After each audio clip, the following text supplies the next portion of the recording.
JetBlue making a play for Spirit Airlines, trying to leave Frontier on the tarmac. Phil LeBeau joins us now with more. Hey, Phil.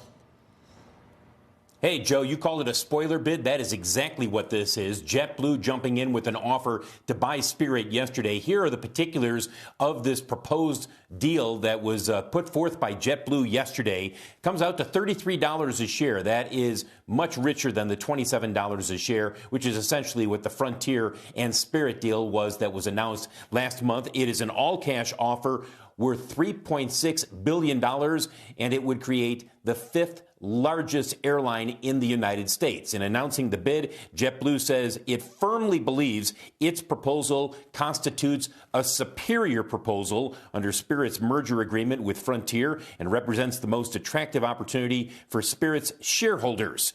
Take a look at what happened with shares of JetBlue after the offer came out. And again, it's 37% higher than the Frontier merger that was agreed to on February 7th.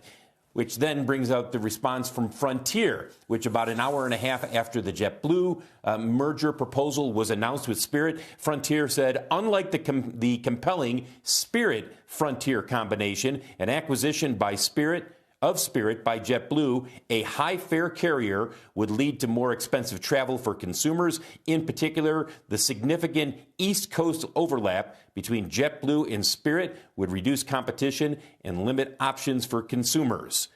Caught in the middle of this is Spirit, which the shareholders have to love where this is going. It looks like it's going to be going towards a higher offer. They're either going to move towards the JetBlue one, or they're going to come back to Frontier at some point. They both, by the way, both boards of Spirit and Frontier have already approved their merger.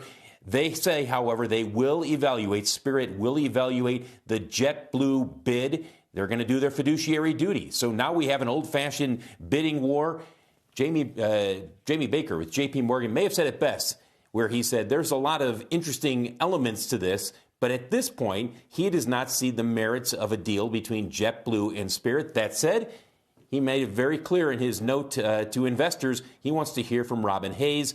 Analysts and the media will hear from Robin Hayes a little bit later on this morning, where he'll lay out the case for why JetBlue is a better dance partner with Spirit than Frontier is with Spirit. So, guys, Phil, stay tuned. Explain this to me, and I know you're going to have an opportunity to talk to Robin Hayes. I wish I could talk to him about this, because I don't understand. If I'm Spirit, I actually discount this offer.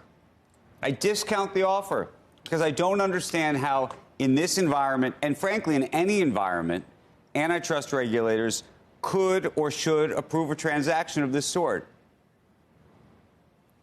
Issue number one that came up in all of the analyst notes, and when I talked with people in the industry, everybody said the same thing, which is not entirely sure that regulators will approve this. That said, when you look at their national overlap between Spirit JetBlue versus Spirit Frontier, there's greater overlap with Spirit Frontier. In fact, I was just looking at some of the numbers that have been put out today by a number of analysts. Spirit Frontier, nationwide overlap of their routes, available seat miles, 46.4%. Yeah, but Spirit you know what? JetBlue, the overlap is 29.2%.